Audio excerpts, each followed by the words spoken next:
capitalism needed racism in order to operate, needed to steal things in order to come into fruition. If you're talking about a whole class of the bourgeoisie, where are they going to get that injection? They get that from stealing. It's called primitive accumulation, and it's something that has been at the beginning of every new economic system. In this case, took the form of stealing land and stealing labor. They tried to do that at first with mainly white working class folks. And they realized the problem that they were having because they needed white working class folks for other forms of labor. They needed to figure out a way that that white working class would be able to feel safe in their being. At this time, we're talking about Europe. Africa was the answer. They stole minerals as well, not just land from here, but minerals from Africa and labor from Africa. They started stealing people from Africa, bringing them here, and to explain why this was different, why this was not endangering the white working class. They had to say, well, look, these are a different group of people. These are not even people. We wouldn't even do this to you. And at the time, they could say Irish were different groups of people too, because Irish were not considered white yet. The theory of race was invented to justify slavery. Now, before that, they talked about things in nations. It's not like there weren't wars or people didn't hate other people before that, but it was always talked about in terms of nations. It was nations, and sometimes there'd be descriptions of people, but the idea that this nation and that nation were related because they looked the same was not one that existed. So this idea of race was put forward to justify slavery and to say, look, these are a lower form of being. You should not feel united with them. This is not your problem. This is that. So there was a need for racism. Similarly, now there's the same need, right?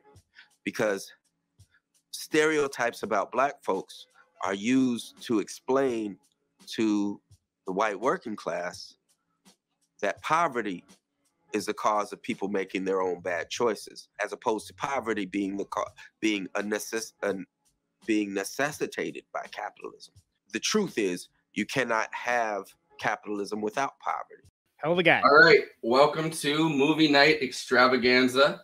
I'm here with Jason Myles, co-host of This Is Revolution podcast, a podcast that I have both a hat and a shirt, or a sweatshirt that merch from the website, and Conan Neutron, who I'm gonna let explain all of his projects. I don't have my second screen right now.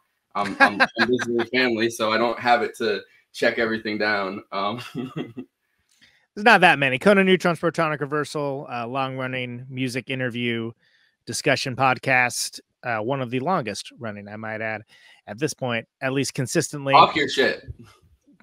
And Conan Neutron, The Secret Friends, rock and roll band, ostensibly, at least on paper. Not much shows playing right now, but lots of stuff like that. And of course, since it's the movie show, I am on Letterboxd. Letterboxd.com, Conan Neutron, which I quite like that site. That was like a good COVID discovery of mine, and it's kind of gotten me into talking about movies with bros and new bros. And a lot of people have gotten into it, like in the podcasting world, I feel like, and there's definitely been like some podcast beef that's like translated to movie reviews, which is kind of funny. Well, for me, it's like I got to catch up on like a whole decade of movies I basically missed because I was busy touring. I was like, oh man, that's all kinds of good stuff I missed. Right on. So that's, I'm not saying the COVID's great or anything, because it's not, but it's good for that. Conan Neutron telling us COVID is the best thing to happen to the human race. And the death toll keeps coming. Right. Let's get me canceled early on. We're only 5 minutes in, right? That's what it didn't shut down my show, but we had a bit of a scare here, and for the last couple of weeks, like I'm just now catching up to a lot of work because I won't get into it, but yeah, COVID's a real thing, and it finally infiltrated into our household. So neighbor got it. Our neighbor right over there. got COVID. Him and his wife both. Yup. This dude's because you works on the garbage trucks. Oh. And they recovered, but it was like he was like, yeah, it was no joke, man.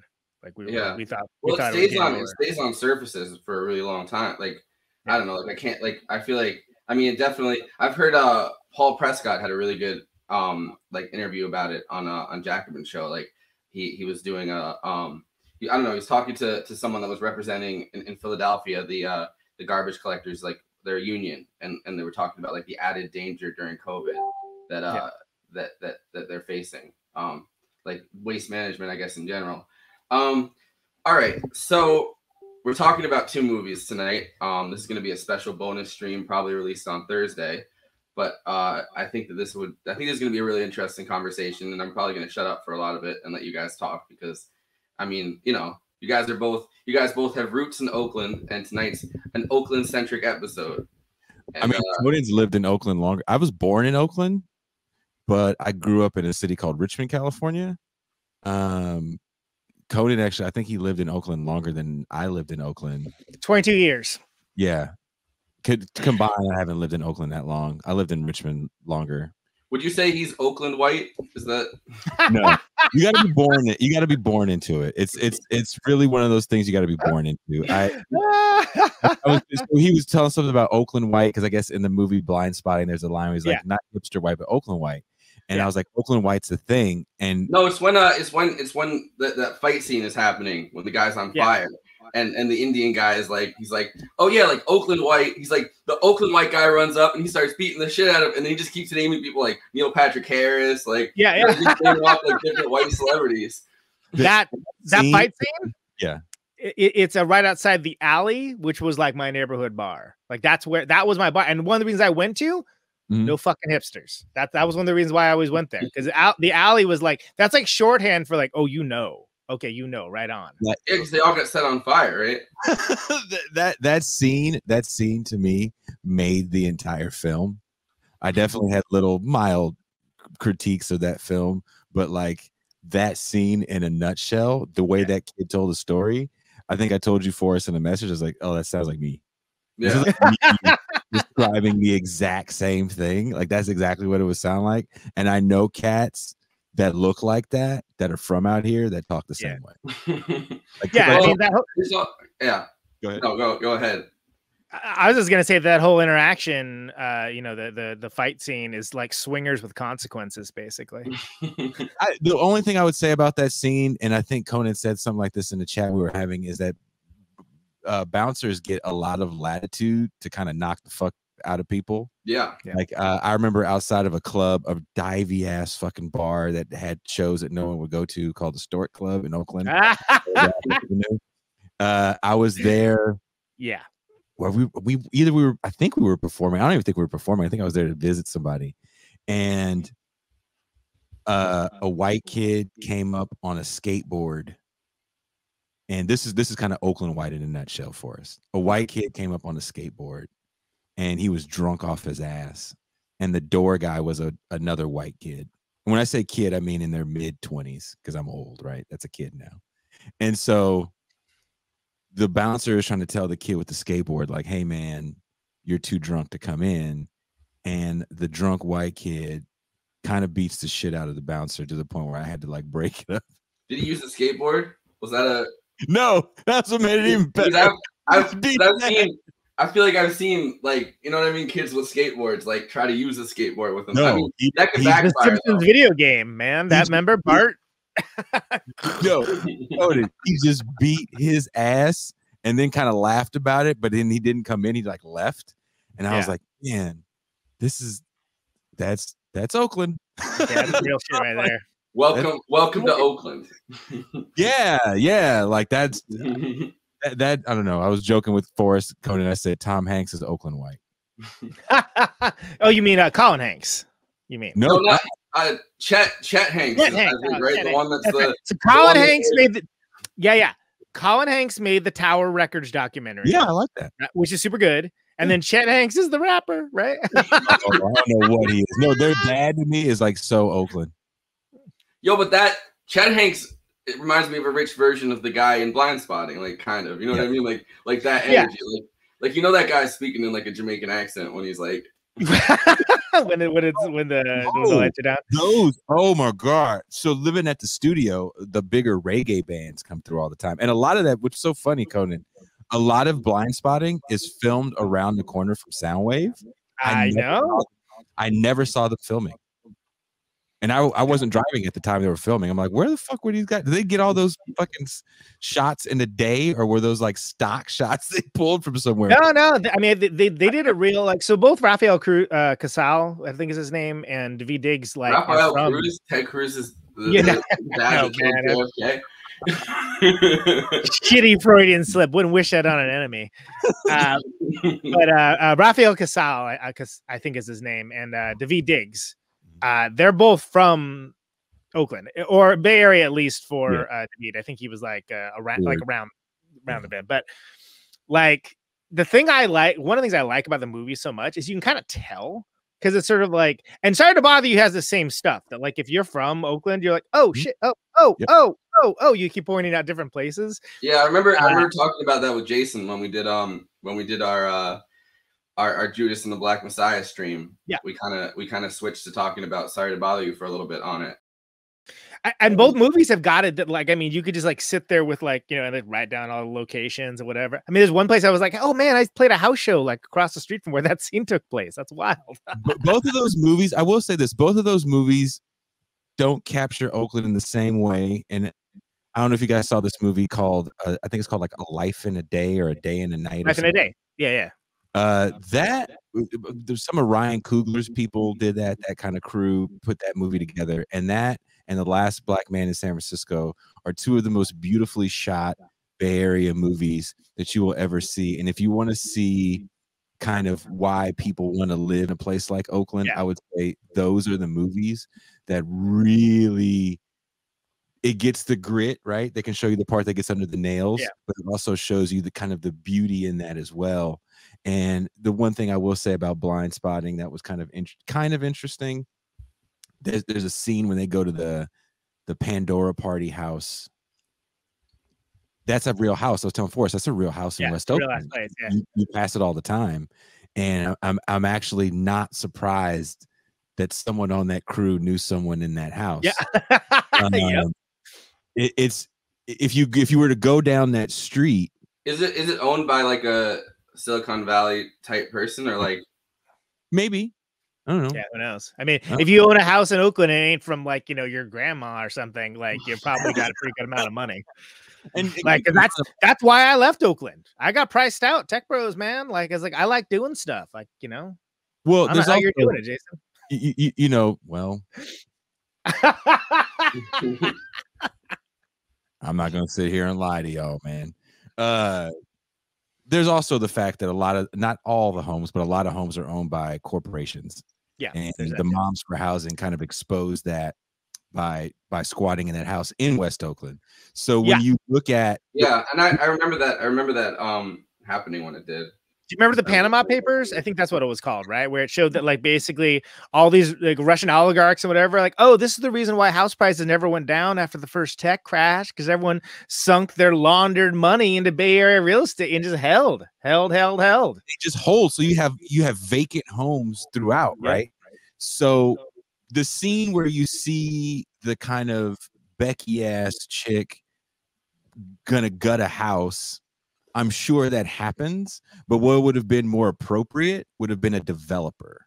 Yeah. And I think the theme of that film that I agree with you, Forrest, was it did come off very racial to me.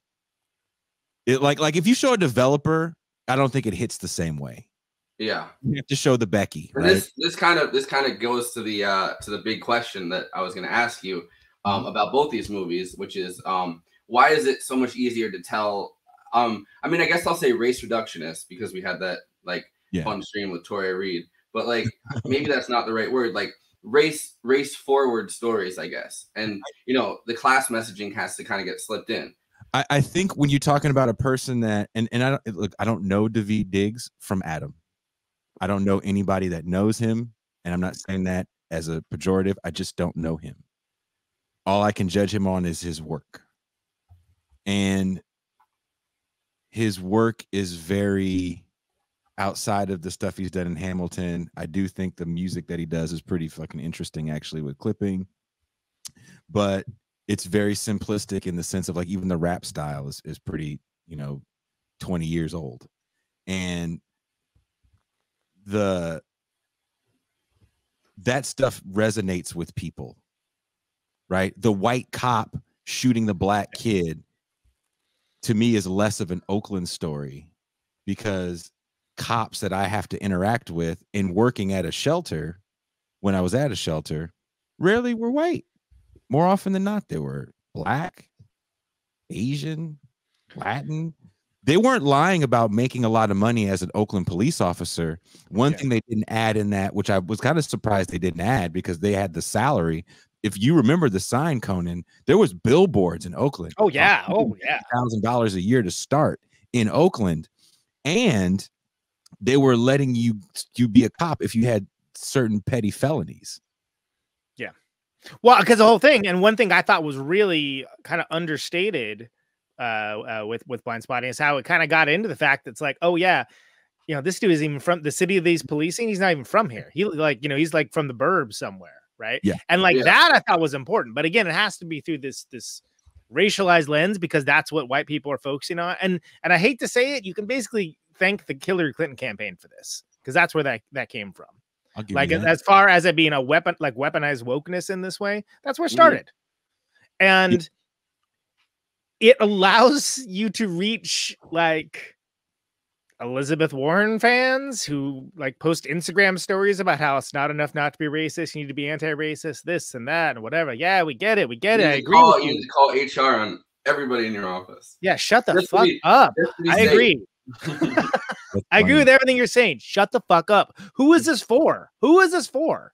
And like, and that kind of gets into something that I wanted to talk about with both of you, because I think that Daveed Diggs is very specifically speaking, I mean, to white liberals, of course, but like also to this black middle class. And that's something that I think that Adolph Reed touches on really well in a lot of his work. Like, the idea that like both the black middle class and the black ruling class kind of, I mean, not that their experience is different, but like without a class analysis, you're kind of left with racism as like both Adolph and Torrey both get into this in different ways, but like you're kind of left with racism as a specter. You know what I mean? Which like a self-justifying, kind of a self-justifying ghost that's kind of hanging over everything. And all race relations, I guess, are defined by it. And no matter where someone stands on the class, no matter where someone stands class-wise, like it's still kind of that specter is still there. So it differentiates people and it divides, the working class, because, as someone who's black, let's say, like, and no matter where you fall on the thing, like whether it's, and I love that Torrey Reed story that he tells where it's like the Oprah, you know what I mean? Like Oprah, he tells a story about, Oprah not being allowed to buy like a $30,000 bag, like a Coach bag or something. And it's like, this isn't relatable to people, but like it's seen as like, oh, well, racism still exists. Yes. So when it's that kind of specter, the question of who it's like, who is this for, seems to be, overly educated PMC type people of all races. But like, there's this black middle class element, and they need to justify rap music and its popularity by kind of comparing it to Shakespeare. Like there's a lot of reviews I noticed on Blindspotting that like it was like, oh, what's the review on Blindspotting? Yeah. I mean, to me, that's maybe the least interesting part of the movie. I'm gonna be real. I play musician. I'm a musician. I play music, et cetera, but I usually am not a huge fan of like the singing and the dancing and like whatever, unless it's like, oh, I am watching a musical. This is a musical and this is the thing that it's doing. So that's the scene. And if you've seen the movie, the scene that I'm talking about. The fact that I was like, okay, I thought that was good. Like that it did the thing that it meant to do. It's not exactly for me, but I appreciate that that's a very real sort of way to present something in a very unreal way. Kind of like in the same way that Sorry to Bother You has like, incredible, like almost Jodorowsky, David Lynch-esque turn, like near the end. Very. And that actually kind of hammers home the labor part of it, like the labor organization even more, and it kind of makes it more interesting if you're willing to kind of like come along for it. in that same way, for me, I don't really care about that scene necessarily, and the fact that it's like, oh, it's presented like in this particular fashion for a reason artistically. So I can appreciate that and I like it because of that. But I get it that like I'm also like, man, I don't give a damn about Hamilton. Like I was like, I don't care. And I watched it. And I was that's not exactly.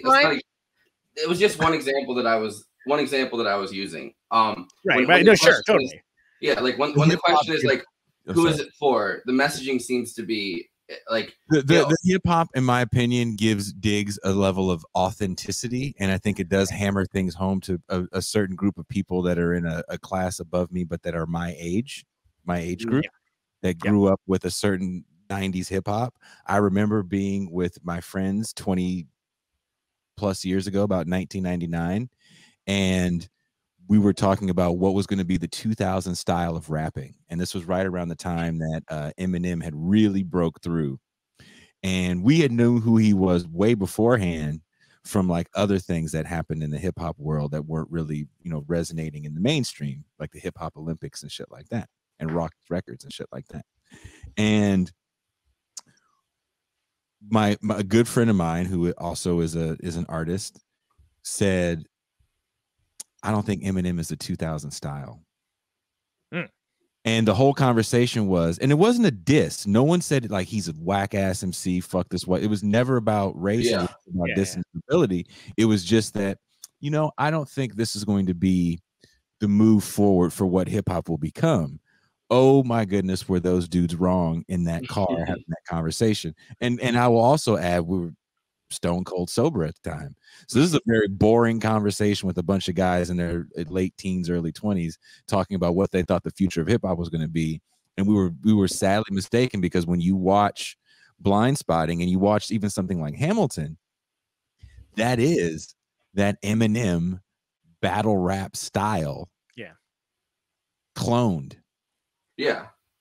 And I remember a time when like there were styles, and if you lived in the Bay, there were different styles to the way you talked, to the way you dressed, to the way you flowed, to the way your music sounded. It was going to be different if you lived in Berkeley, to San Francisco, to Vallejo, to San Jose. Like everybody had their own thing. So to see this kind of almost homogenized now ending of that film, to Conan's point, like I get it, I got it, and I think that really is a part of Dude. I really do believe sincerely that he felt like he was going to express himself in this way, and that's how he wanted to end that film. And it was what it was. I think you could have not had that hip hop part of that film, and it still would have hit the same way. Yeah, I liked the back and forth flow that they were doing throughout it, because like I don't know, like I remember just being in like high school or whatever, and like all my friends would like we just freestyle, like we walk in, we freestyle, and I mean for the most part, most of us were fucking terrible at it, but like you know what I mean, like you'd get a little drunk or something, and then you'd be walking with your friends and you just start doing something like that. But I think that the ending was definitely a little bit much, in my opinion. It also just reminded me of that Joyner Lucas "I'm Not Racist" fucking video, where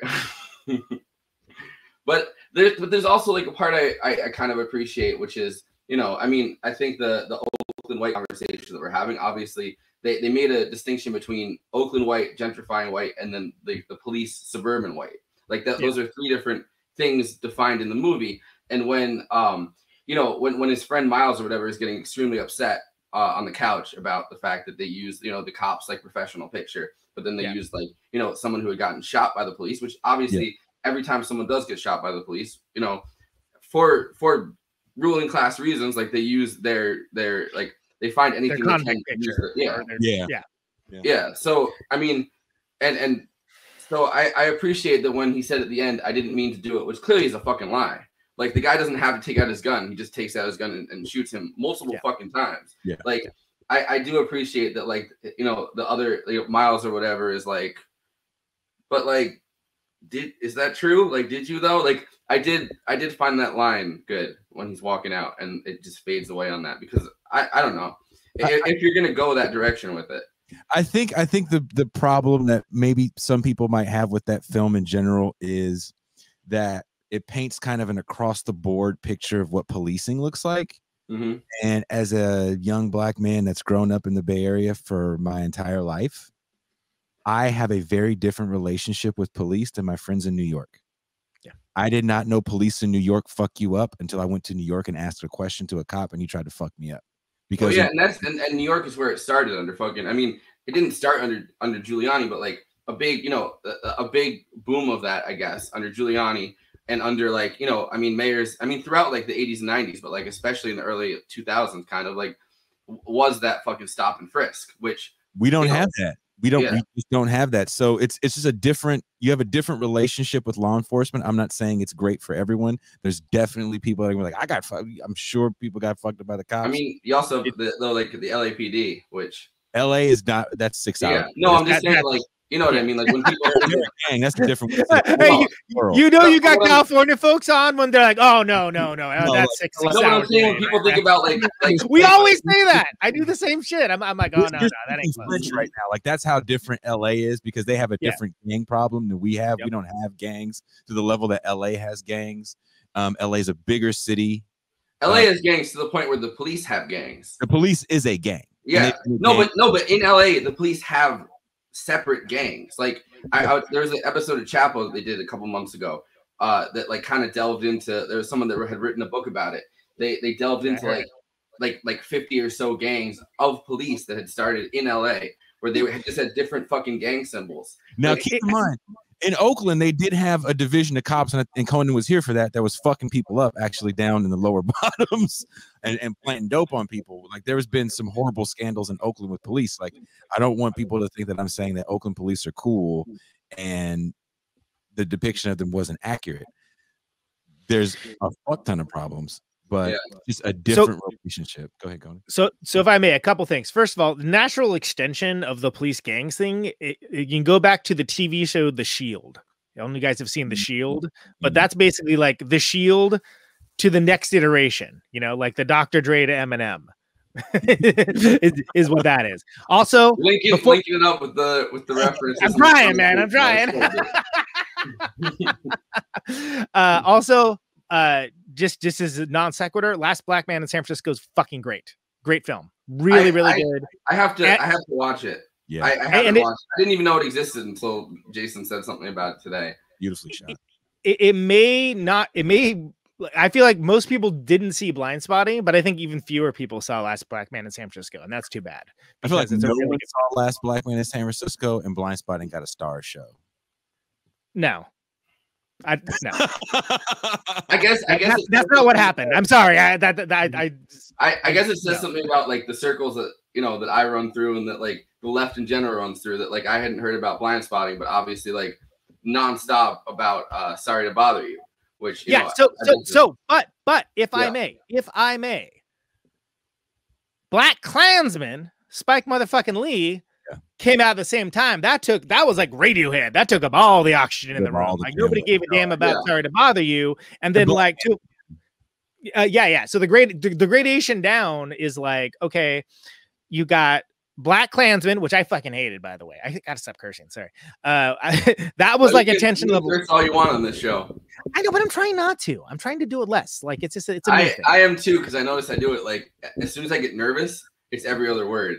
Yeah. Same. So Black Klansman like had this much attention, and then Sorry to Bother You had like this much attention. Then Blindspotting had this much attention, and Last Black Man in San Francisco is like down over here. It's not even on the screen. Yeah, like I saw Last Black Man in San Francisco kind of randomly when it came out because I think it came straight to a streaming service, right?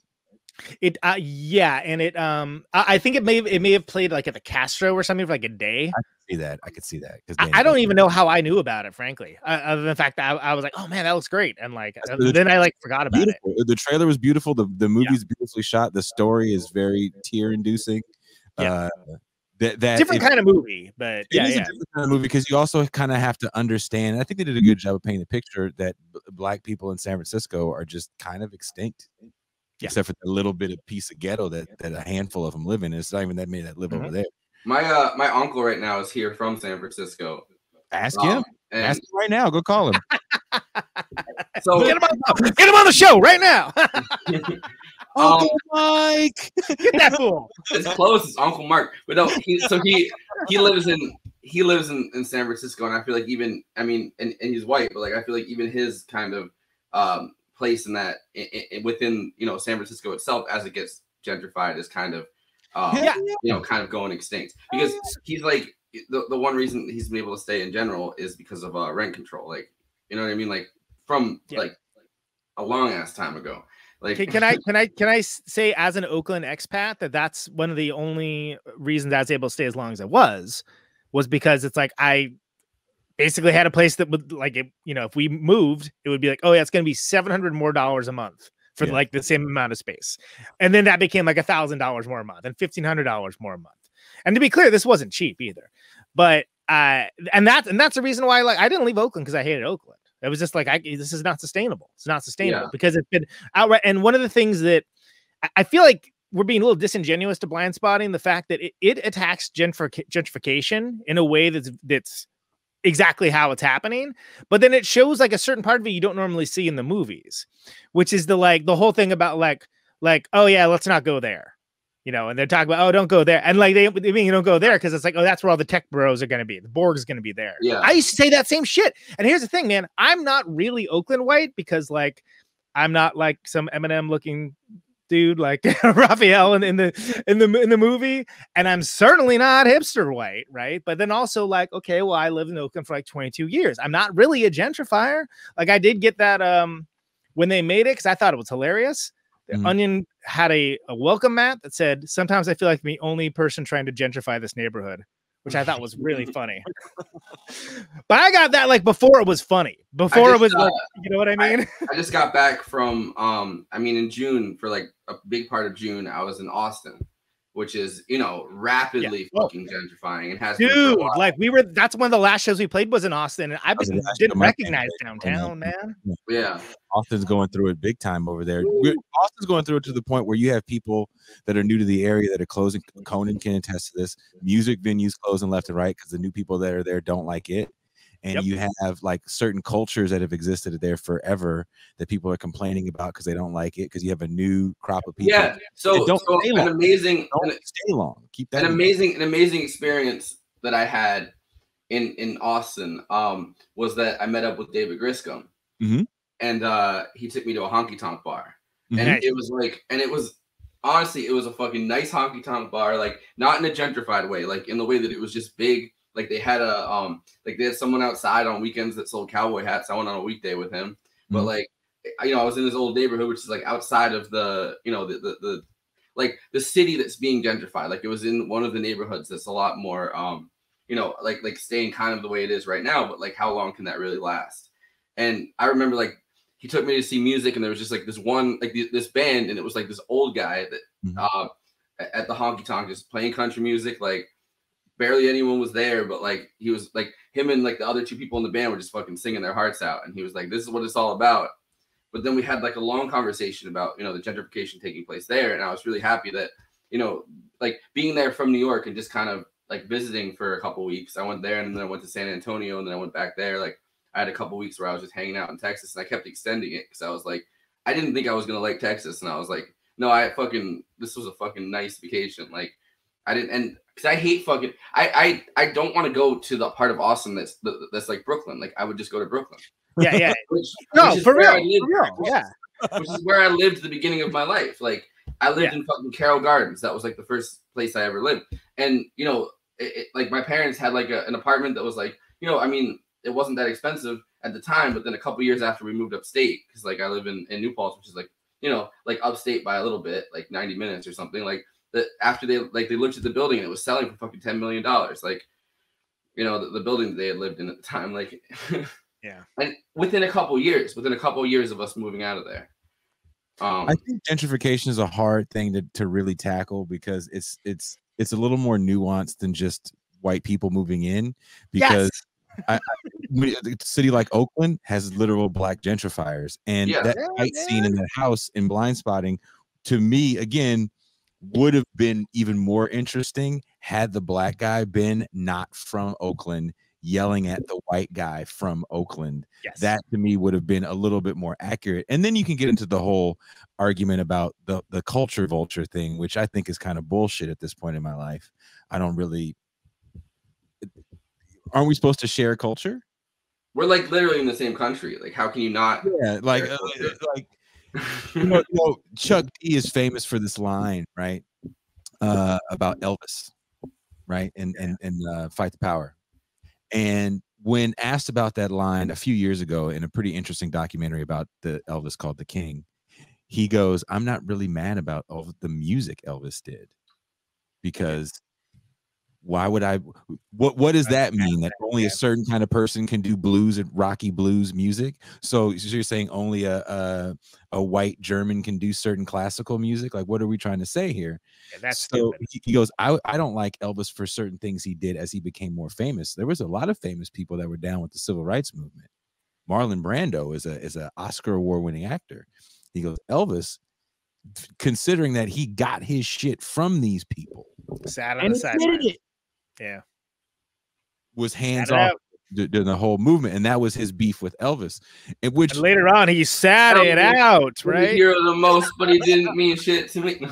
Yeah, but when you think about someone like a Post Malone, is my beef with Post Malone that he just raps, or is my beef with Post Malone that he made his name rapping, and now I don't want to be a part of those people's music. Like, that's not my thing anymore.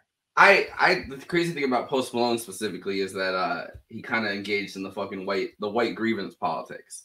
Like, because you get that one interview where he's like, "You know how hard it is to be white and rap?" And it's like, bullshit. Like, okay, a good idea of white Oakland. If you listen, do you listen to hip hop at all, Forrest? Yeah. Do you know a group of people called the Living Legends? Hip hop. No. Oh, there's a rapper from a crew pretty well known. His name is Grouch. He's about my age. He is the epitome. He's not as like foul as that character was, as like fucking up, because Grouch is actually a really nice guy. But I've known him the majority of my formative years. I see him every so often if he would come into the studio, and he is kind of that Oakland white guy where he talks that way, but that's just the way he talks because that's how he fucking grew up. Yeah. Well, I think that they did tackle that in Blindspotting though. Like, just like Myles. It's like he's got the fronts, and it's like, but it's like, man, I know at least 4 people that like unironically had fronts and were running around, and they're like, what? And it's like, you're not gonna keep him in like nice areas. Like I was telling Forrest, I was like, I guess that guy in real life, he's like Latin, right? The character in Raphael, yeah. If they would have got like a darker Latin guy to play that same character as a Latin dude, to me that would have been like, yep. Well, they picked him for a reason though. He was the guy that was like best friends with David the same way. Yeah, they like made this movie together. They tried to make this movie for like 10 years. And they made this movie together. And one of the things I like about it, and I know I'm not going to get a chance to talk about it if I don't say it right now, is that they specifically looked as an opportunity to bring something cool to Oakland and involve Oakland people with it, to do something for the town, right? And to like maybe light a fire that like people could be like, oh, hey, you could, this actually looks cool. You don't have to shoot everything like in LA or, Toronto and or whatever. They might have gotten more credit for that if there wasn't Sorry to Bother You and like Black Panther filming in Oakland at the same fucking time. Like, well, exactly. And everyone's like, oh, Oakland's having a moment. Man, you wouldn't say New York City's having a moment if you saw 4 movies that took place in New York City in one year, would you? But with Oakland, it is because it's an aberration. No, but we say Kingston's having a moment because there's like fair. I will say about Ryan Coogler, I do appreciate the fact that he tries really hard to shoehorn the Bay Area into everything that he does. I mean, didn't he start Fruitvale Station is where he started? Was that his first movie? Yeah. I mean, damn, man, it's hard to get more Oakland than that. To remake the Rocky franchise and like freshen up a pretty beaten horse. And kill it. He killed it. I don't dislike Ryan Coogler by any stretch of the imagination. Black Panther, I watched it, I think, a year and a half after everyone was raving about it. Mm-hmm. And it was like, so if I had watched it, I think when it came out, I think I would have been hyped about it. But like after getting into like, this like more like leftist, like the far more leftist mentality, I'm just like, all right, so like the end of the movie is like they just accepted neoliberalism. Like that's kind of the You know what I mean? Like they're opening. Look, if you want Black Panther with a dashiki on and you have a Wakanda shirt, I'm not really trying to listen to anything you have to say about your Those memes are pretty fucking funny though. When they're like, I know motherfuckers in my timeline that was in tears. I cried when I watched it. Them was the same cats that was crying at Sweetback's badass song. I heard Nancy Pelosi went to go see Black Panther, full dashiki on, and she was just like, yo, at the end of it, she's tearing up. Wakanda forever, that's her shit. You know what I mean? Like, got on the floor of Congress, like Black Panther. Is that I don't necessarily fully know what is that critical race theory? No, and that's critical taste theory is what that is. All right. Bad taste. Learning to not say. And there's you know how we do these shows and we're all, none of us are big enough to be like Joe Rogan big, where you doesn't matter what you say, people are going to watch it. Yeah. So, you know, you have shows on hotter topics, and we just recently did a show on critical race theory, and you get so many comments from so many different angles from people that you don't even watch your show, but it's just in the name. Well, all right. So this is something fucking. Hashtag this show with critical race theory. This is had them on hashtag critical race theory, hashtag CRT, hashtag Wakanda forever. Oh. No, so something an interesting side, I guess, of the critical race theory debate and the ethnic studies. We're doing it? We're actually okay. All right. Is that, you know, ethnic theory or ethnic studies, like as a concept, this is the only thing that I found interesting about it, the entire debate. And I found out about it on Electronic Intifada, was that a big part of the anti. Yeah, because you brought it on the show. So, so a big part of when I was doing research for that, she did a really good segment on how the Israel lobby has played Black studies and like critical race theory, you know, university professors and university programs against Arab studies programs. And so the funding from the Israel lobby is like, we want you to like, you know, like you get a shitload of funding for this, but like you need to turn against the Arab studies and the ethnic studies side of that. So that, I mean, yeah, that's something that I kind of was fascinated by learning. You know, the rest of it, I'm just kind of like, I mean, I don't know, like Howard Zinn had his moment like 10 years ago and it made it into The Sopranos. Like, that's not critical race theory, but that's like you know, because kind of people are like, oh, the accurate representation of U.S. history. Like, yeah, that, I mean, there was that moment like 10 years. I remember both my parents bought the book and didn't read it, but they both still have it. But they bought it. And you know what, Forrest? That's critical race theory in a nutshell. Yeah, exactly. They got the books on the shelf, but they don't walk the walk. Yeah. No, totally. Yo, guests are gonna come over. Look, you had me watch Blindspotting again because I honestly didn't remember the film, man. I'm not gonna sit here and tell you that I watched it the first time I was blown away. I just remember it. I sat and watched it today, and I laughed my ass off. Funny. Because I'll see Boots Riley, someone I know personally, and I said this in a message. I'll say this on this show. You said I want to talk about these two shows. I was like, all I can tell you is one show got me a new shower curtain and bath mat, and I never saw the motherfuckers filming the other. And they filmed that shit around the corner from my house. I never ran into them. I'm not saying they didn't. I just never ran into them. Sorry to Bother You is long. It's a little long, and the ending. I've never felt like it was long. It is a little long, I feel like it's kind of tailored to me rather than like a mainstream audience, which is fine. But like, you know, and Boots, and I'm not saying this again as a knock on him. He is.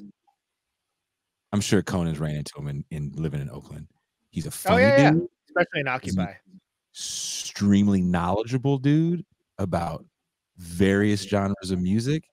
He's an extremely knowledgeable dude about film. And he's kind of like a film nerd. So watching Sorry to Bother You, there's nothing about the movie where I'm like, oh, that's not a Boots thing to do. Like the ending, I was like, it's yeah. Well, and also I think it was before we were actually on air, but I was talking about how cool it was to hear that in the theme song, dude, that's Ryan Christopher Parks from like B. Hamilton playing guitar, like Damon from what do you call it, Ghost Town Gallery, Damon K. Ghost or whatever. He like strong hand with like the soundtrack and put it all together. But if you know B. Hamilton, you knew Ryan Parks guitar playing, you're like, oh yeah, that's him for sure. And it's hilarious because it was like, oh, it's like I was like, oh, this movie couldn't be more Oakland. Oh shit, that's the guy from B. Hamilton like doing the soundtrack. That's crazy. That's awesome. Well, it's all the coup. Like you know, Boots Riley's like he like a lot of like all the rapping is him. Well, like, Sorry to Bother You was an album he wrote. Yeah. And I think he wrote a book too before he had Killer Mike on it, right? Before he was maybe. I'm pretty sure it had Killer Mike. I'm gonna double check right now. But like a lot of people you wouldn't think Boots worked with. Like he had a song where he was the hook in an E40 song. And there's a video with like Boots, Tupac, 40. Yeah. And I forget who else is in it. Like, I mean, like, and this is in the early to mid 90s. Like Boots has been around for a long time. And he was able to navigate multiple scenes, so he could be in the kind of more gangstery player scene, but he also could be in the kind of lyrical scene. And now you would call it woke, maybe music, whatever. He can definitely navigate in that scene to the point where, you know, he has tour stories of going on tour with 9 Inch Nails. You know what I mean? Like not a lot of cats can say they've navigated in all those worlds where you went and played shows with E40 and you went on the road with Trent Reznor. He had Killer Mike on the movie soundtrack. On Monsoon. He also had fucking E40, which is kind of the most Bay Area thing that they're homies. Like, you know, like I don't think people understand. Like he is so entrenched in the Bay. Yeah, he's a part of the community. I mean, like in like a very deep part of the community, and that's why I say, like, so if you look at the I forget, like the theme song is like an acronym, right? It's like, you know, it's an acronym of like the words that are repeated over and over again. But Ryan Christopher Parks is on that freaking song, and it's perfect because it's like, that's awesome. Like even Boots going to where I lived because he knows the owner. They've known each other since they've had studios, and being like, can I get this room for so long? For like 3 or 4 months, they had the back lot for. They were building out sets. That's how he is, right? Because he's a community dude, opposed to Diggs. And this isn't a knock on Diggs. This is just a different guy. It's a Hollywood guy. He went and he did Broadway because he wanted to get into Hollywood. He's in Hollywood. He does Hollywood, and it's not a knock on him. He's just a different dude. But him and Raphael like had made a special point to make a movie about Oakland, and then follow that up by with a series that is like in that same universe that is also like equally just invested in the community and the things that are around Oakland. Because I haven't seen them filming that. They had to, so they filmed the externals. But because of COVID restrictions, they basically had to do most of this season. Assume there's another one. They're going to apparently do it in Oakland for the internals as well, but they couldn't due to COVID, I guess. But the point of fact is that like they made a special point of being like, no, we want to do this. We're not going to shoot this in LA. We're not going to shoot this in Toronto or whatever, you know, wherever else, Albuquerque. It's interesting. I didn't know that because I really haven't paid attention to this on purpose, but I didn't know that he was Daveed Diggs was a big part of the Parasite HBO series. I think it was HBO. Series for the movie Parasite? Yeah, I haven't seen it. I have purposely not paid attention to because I don't think it should have had an American mainstream TV show remake. I don't. Well, let me ask you. No, wait. I don't remember. It might have been Snowpiercer. It was Snowpiercer. Snowpiercer. Yeah. I was waiting to be. Snowpiercer had he was a big part of it. And it was actually a decent enough idea because I don't know if you guys know, those are based off of these French graphic novels. And I actually read them. I read them in the original French without reading a word of French or knowing anything about it. But I read them and loved them and got the gist of the story. But there's 3 of them. And the movie's basically one of the graphic novels. And so there's more story to tell. Like, and it's good. It's like all the story's really good, but they didn't do that. They decided to kind of like do something else entirely. And it's just less than the sum of its parts. It's Oh, I haven't watched it. I don't know. It's fine. I don't know who it's for. I don't know who it's for. There's also a Mark Ruffalo starring Parasite HBO series coming. There is a Parasite series that, I was gonna say I thought it was in development, but that was my favorite movie of that year, and that was one of the only times in recent history that a movie that I thought was the best of that year actually won the Oscar for Best Picture. Yeah, blew me away. Parasite blew me away. But then and it was amazing. It was amazing watching everybody in Hollywood have to like applaud for a movie that was literally about class consciousness. Like, there's nothing else in that movie besides the relationship between class and like, you know what I mean? So like the fact that like you would have to see every fucking Hollywood star be like, oh yeah, I totally understood the point of that movie. The other thing that was fucking hilarious was Bradley Whitford, the Get Out guy, who is good actor in that movie, doesn't understand any of the movies he's in besides West Wing as a TV show. Like he was the bad guy in Revenge of the Nerds too, so he understands that. I love that line, that one line in Get Out of him being like, "Oh, would have voted for him for a third term if I could have." It's like, no, but he didn't know that was a joke.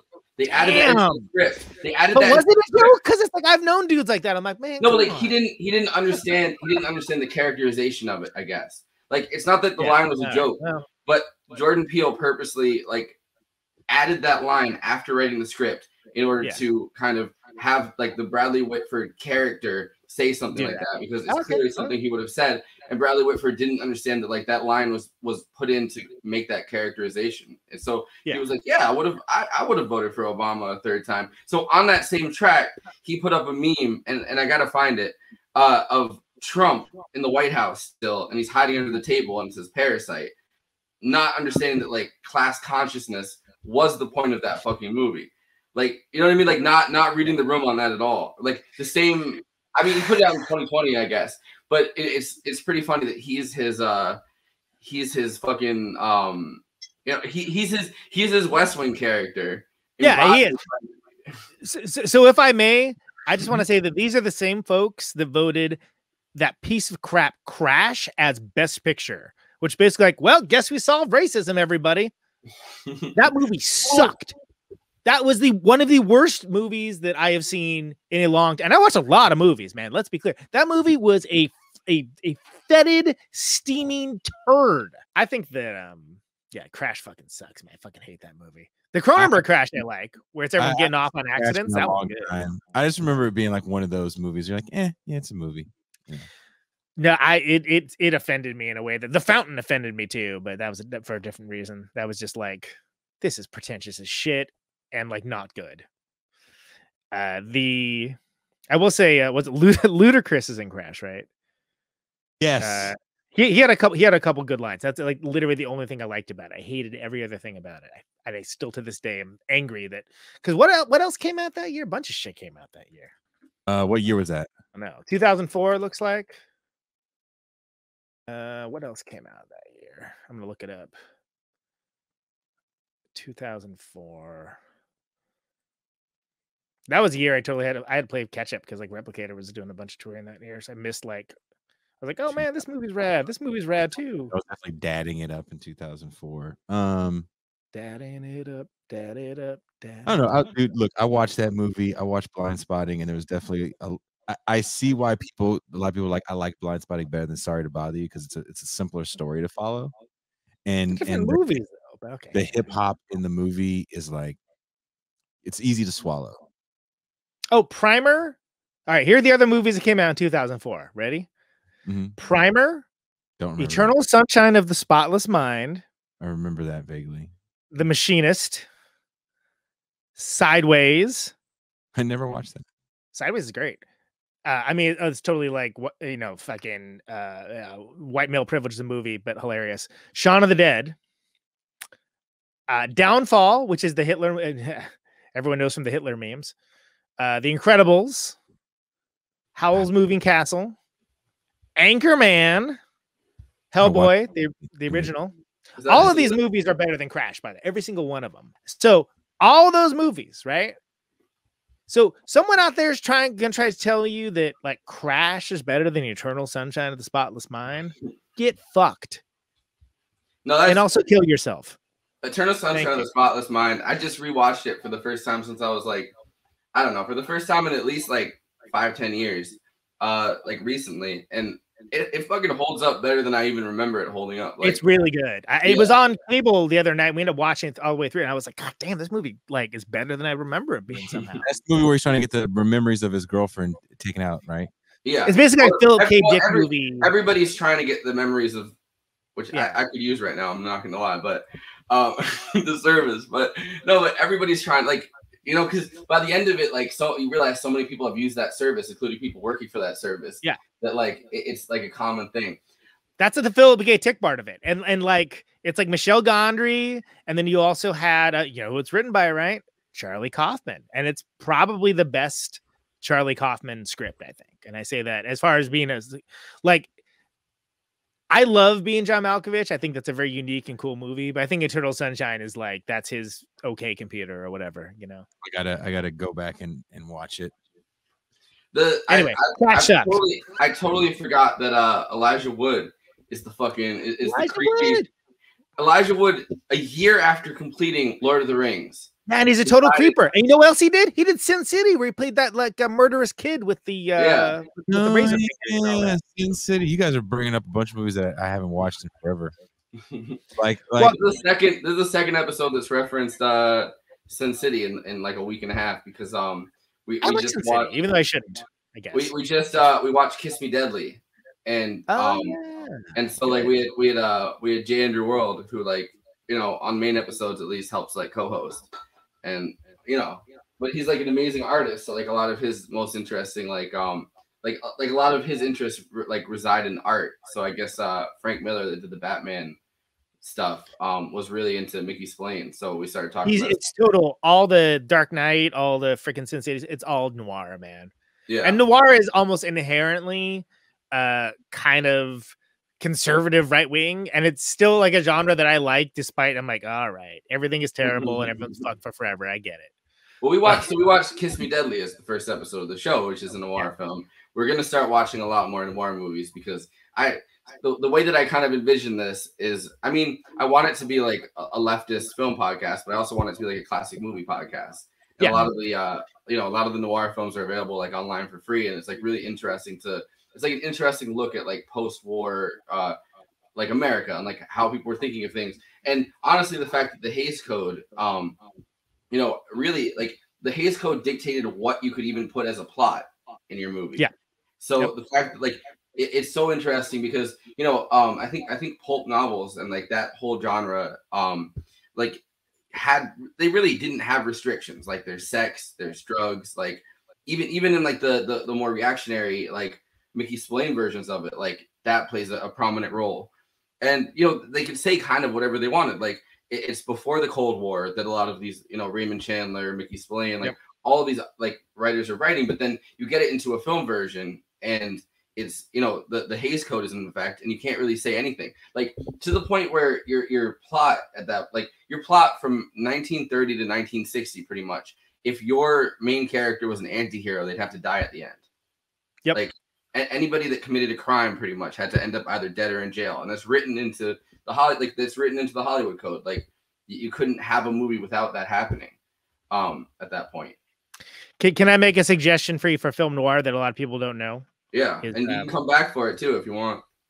Yeah, happy to. In a Lonely Place, Humphrey Bogart. I see. That's the one. That's probably the one Humphrey Bogart film I haven't seen. Oh, so you're a big Bogart fan? I mean, all right. So I like Humphrey Bogart. Not saying I'm like the biggest fan in the world, but like I do like his movies. I think. I mean, obviously Casablanca. Maltese Falcon, freaking. Yeah, Maltese Falcon is amazing. Yeah, Big Sleep is amazing. Big Sleep's amazing. Not the biggest Casablanca fan in the world, although everybody else is apparently. But at the beginning of the quarantine, I was staying at my dad's apartment while I was like trying to save up money to get my own apartment, and he had like I bought him, I think, for his birthday one year, like a 4-pack of Humphrey Bogart films. So within 2 days, I binged all 4. Nice. And I've also like I took Noir as like a class in college, and like so like I've seen like a good amount of Humphrey Bogart films, especially So Noir ones. In A Lonely Place, it's film noir, but he's basically a misanthropic screenwriter. So it's one of the few film noirs I've seen that isn't like cops and detectives and stuff like that. Yeah. Really good. Nicholas Ray directed it, who later directed Rebel Without a Cause, which you might have heard of. Yeah.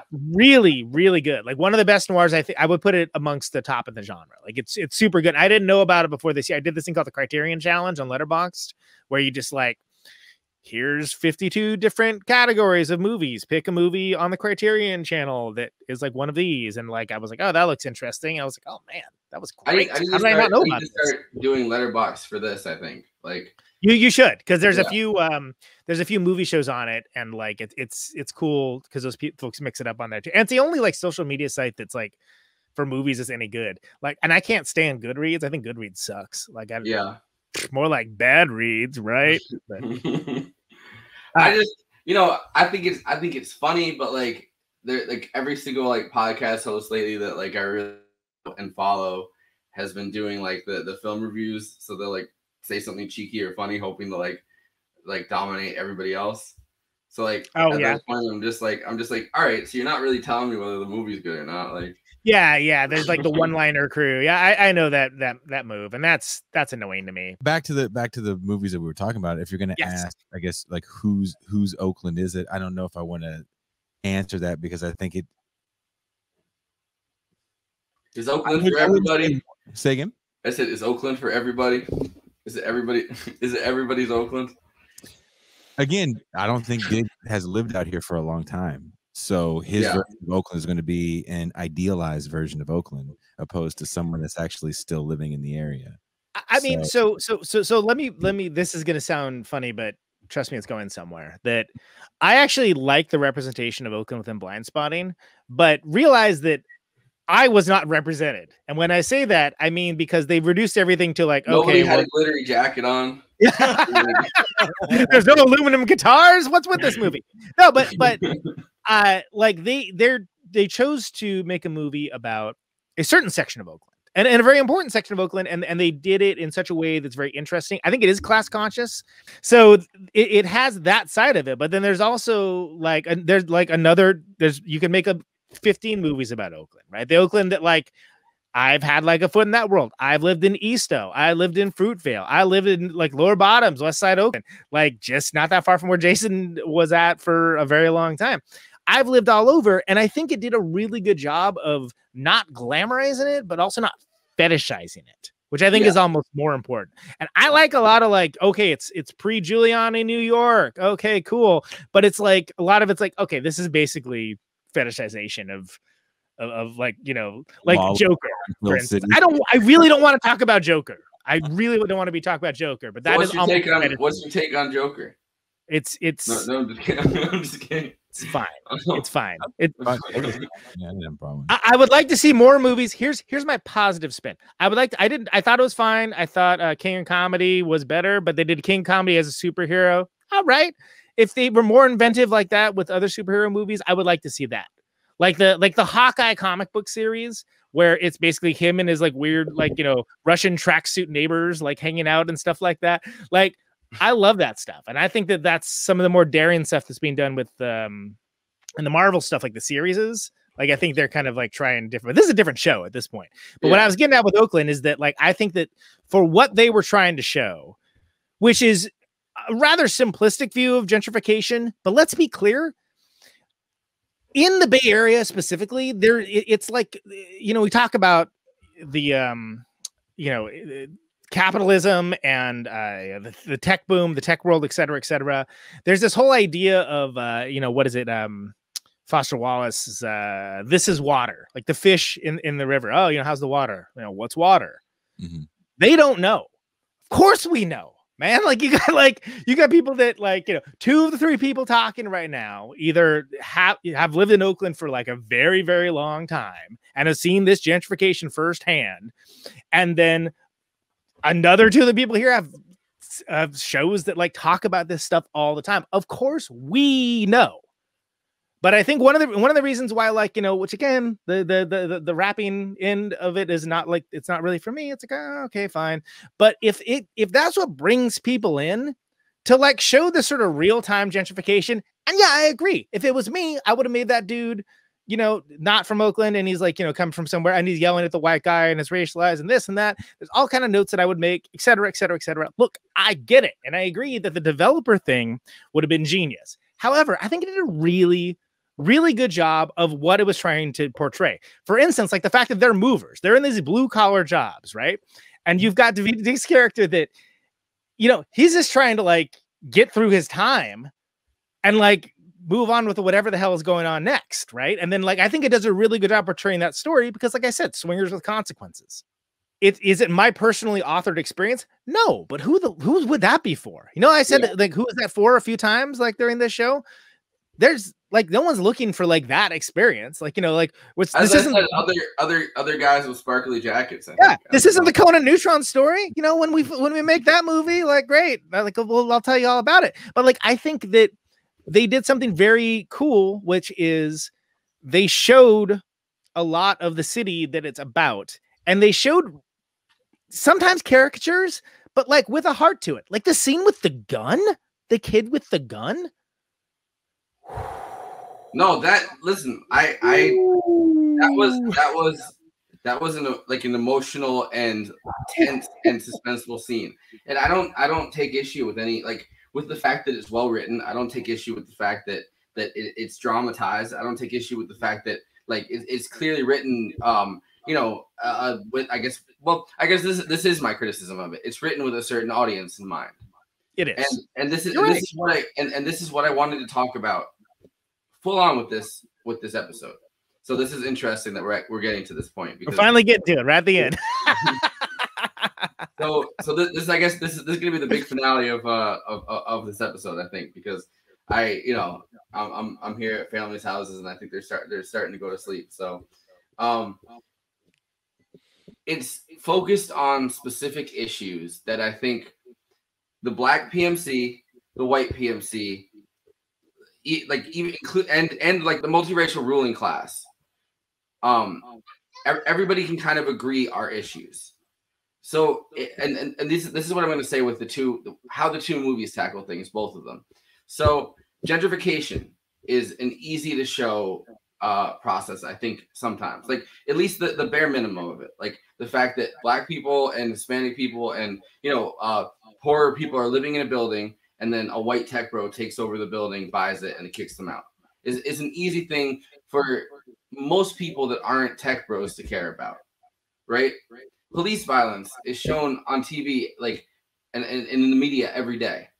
The fact that police run up to somebody and shoot them, it's not the majority of interactions, but it's something that does happen enough that it's shown on TV, always in different cities, but every day. Different police departments. It's something that's across the board. So these are issues though that are tackled. I mean, there's a thread between them. The thread is racism, but the thread is not class dynamics. I'd like to say media. Well, let me add this. Because I don't have long. If you have the blank slate, and none of us know what the blank slate these guys had when making that movie came down, making both these movies, we don't know the limitations both filmmakers had as far as what you can have, what you can't have, right? So we're only judging. Boots probably had very little. I'm guessing. Boots probably had more than you think because of who he is and how he got the money to make that film. Sure. But that being said, when you watch a movie like Blindspotting, which the big moment is the police interaction moment. And to Forrest's point, those police interactions don't always have to be so dramatic. You know what the worst police interactions are? The passive aggressive ones. Yeah. When they stop you and they're like nice to you, but there's no reason for them to be stopping you. Yeah. So if I may, last week, Lindsay, my Mrs. Neutron, was driving up the street to go. I don't even remember what the hell she was doing. I actually wasn't here at the time. It's a practice, but she got stopped by a cop who insisted that the taillight on the car wasn't out, by the way. And then the cop was like, hey, you know, you live down the street to her. And it was like, yes, I do. It was like, you're the ones with the Black Lives Matter poster. And she's like, you know, kind of taken aback, like, well, what of it? She's like, well, you never know. That could piss some people off. Someone might break your window. A police officer, a Milwaukee police officer said this. But, and I want to point out, Milwaukee, first of all, Milwaukee is racially stratified in a very significant way. We live in one of the only mixed neighborhoods in the entire city, and frankly, the entire state, because even Madison is like, it was even worse. But like when she's telling this to me, I was, because, you know, obviously, anytime you make, like, we have a big old picture window, right? And what we used to have, it was Black Lives Matter, and then we had like vote them out, and then like, all right, fine, we voted them out, so I'll take that down, assholes. But but the fact that a cop is saying this, and again, I have worked around police officers, police department, sheriff's department, et cetera, et cetera. All cops are not bastards as far as human beings, but the organization is rife with this and supported. It's supported and encouraged. And, you know, which I think gets to the point that we were making in the beginning with like the police gangs. Like, and Lindsay is a white girl. She's the whitest white girl, right? She got red hair. He'll get more white than that. No, Conan's wife. She's white. She's not gonna. Yeah. Is she Latin? No, she's white. Yeah. So I mean, and that's so the thing that she had that interaction that, like, okay, what are the kind of interactions are happening, you know, just over there, right? You know, like, well, I mean, that's where the kid got shot by the cops breaking up the fight, and was that Kenosha? That was in Kenosha. That was Kenosha, and that was Jason. We were practicing like 6 blocks away, and but I didn't find out about until afterwards, and then like I was like, oh my god, like that happened like down the street from us. Yeah, Jonathan mentioned that in a show that we did together. I mean, look, man. Right, yeah. To be so overly dramatic with some of that stuff oversimplifies it, but I think that's the audience that he's used to at this point. Like when the kid, like when the adorable little kid, you know, goes, "Don't shoot." That was like the whole scene. I was like, that's silly. I was like that, but that takes it back to like, okay, the beginning of the movie, right? Like, you know, that like so like that's why that works. And is it a little heavy-handed? But I guess maybe. I guess I this is kind of what I was getting at with my counterpoint. And I'm sorry to totally derail it with a totally unrelated terrible police story. This is on the same level because this hits it perfectly. Like your wife was stopped by police for having a Black Lives Matter sign on your lawn. Like that hits the point perfectly. Like this is something that, and I'm not saying that you're like PMC, like, you know what I mean? Like the fact that you're kind of in a neighborhood that's you know, multiracial, but still, like, you know, like the fact that this is something that clearly affects white like PMC or like white, like, you know what I mean? Like the fact that this is something that people that aren't in those neighborhoods care about. Like the fact that gentrification at some points at least is something that people that aren't in those neighborhoods care about. It's kind of a detached issue. So you look at like, all right, so what's at the bottom of this? Racism. Like, you know what I mean? Like, no, so like, yeah. So, I thought Crash solved that, but no, so like, but like the thread connecting them is racism. And sorry to bother you, I think it's much more complicated. Yeah, and class plays a bigger role in it. So, I would agree. Between those two movies, Sorry to Bother You is absolutely more invested in class. I mean, for fuck's sake, it's a labor organization movie. Yeah, like maybe the most successful in the past 30 years. Maybe and made by a communist. Like let's exactly. Yeah, let's not show some of that. Yeah, a lifelong communist who's born into. He is the definition of red diaper baby. If there ever has been, maybe our boy Terrell Reed is another example. But like. These movies, in my opinion, after rewatching Blindspotting, I was like, it's a real apples and oranges thing at this point to me. Yeah. They're very different films. They are very different films made for entirely different people. No, for sure. So I guess that's the point that I'm kind of making with this. If Blindspotting was going to solve an issue, the issue would be these desperate, I mean, you know, affecting, I mean, at least in the gentrification side, affecting a multiracial group of people. But like, still, like, you know, like the issue of racism itself, the issue of, you know, systemic police violence, the issue of police shootings and police brutality. Like these are specific issues that would be solved. There's no point in the movie, obviously, where they're like capitalism needs to be solved. No, because if you notice, there's a through line that's very understated. That is, Daveed Diggs will be the recipient of any sort of heavy-handed treatment from the law, not his boy. And if you were to walk into a prison, it might not tell you that same story. And so it definitely wouldn't tell you that same story. So in that movie, they actually hint to the fact that there's a place that he can't go because it's outside of his probation. It's called Walnut Creek. Walnut, and they're fighting, him and his girlfriend or ex-girlfriend, are fighting about what county it's in. Walnut Creek is a place called Contra Costa Coco County, baby. Yeah. The reason why Conan says Coco County, because if you go to certain parts of Contra Costa County, you're going to see a shit ton of white dudes with Coco County tattooed on their fucking chest like Tupac had Thug Life.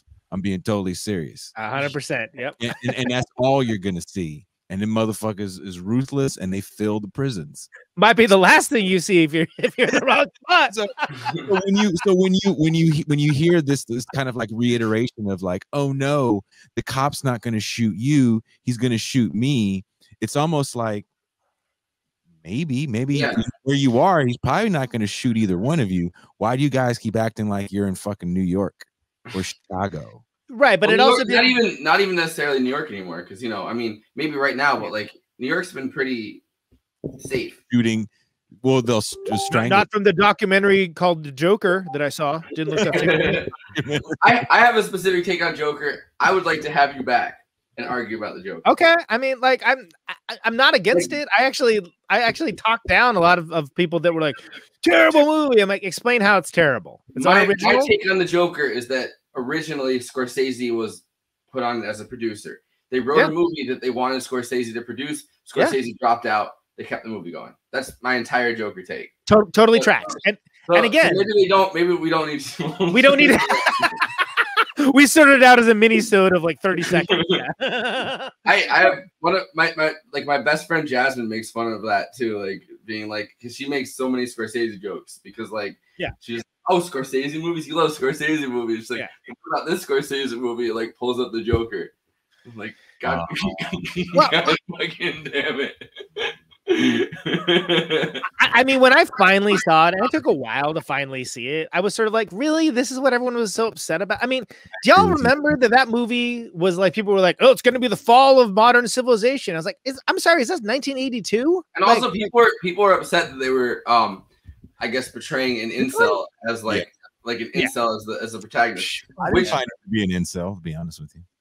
What I found, I think that it actually had a pretty, I don't think that it explored it, but I think that there was a very progressive message in the sense of it made it clear that austerity in the 70s had closed these mental health treatment facilities down. Yeah. Like it was very clear that 70s austerity in New York had closed mental health facilities down. He couldn't get mental health treatment and he went insane. Like, you know what I mean? So it's a study of a man pushed to the extremes by an unfeeling environment. Neoliberalism. Not just an unfeeling environment. The entire zeitgeist of the moment was New York City is broke. We can't afford things anymore. We can't afford anything anymore. New York is violent. Transit. Yeah, like we need to like boost the police budget by everything. We need to cut everything else. So by cutting his mental health budget, it turned him into a fucking supervillain. Which and like, you know, the plot could have been done by a tweet, but like, you know.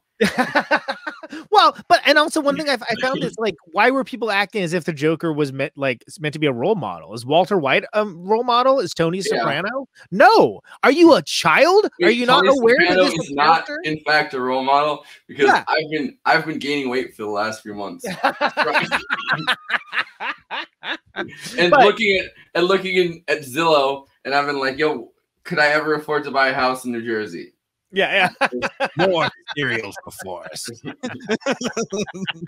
And that's why making this topical, and that's why I rooted against England. Yeah, there you go. Both of them Hey, all right. I gotta get out of here. All right, but I want to say, Can we do? Let's do a part 2 on this at some point. Because, yeah. I just want to say this before I leave, and I hope this doesn't make cutting room floor. I do feel like the movies at the end of the day are apples and oranges. There are definitely issues that I had with both films. Of course, I have less issues with the film that was filmed in my house, if you will. But Blindspotting as an entertaining film, is entertaining as fuck. Yeah. It's very there's a scene where there's like this slang. They're having this, which would never happen in real life. No, it's a movie though. It's a but it's movie. funny because all the words they're using are real. I want to say some positive things about it at some point, because there are positives in Blindspotting that I think. Sorry to Bother You is obviously one of my favorite movies. But, yeah, so we're going to leave it here for now. And I really hope to do a part 2 where we kind of delve deeper into some of this stuff. But I love it. I'd agree.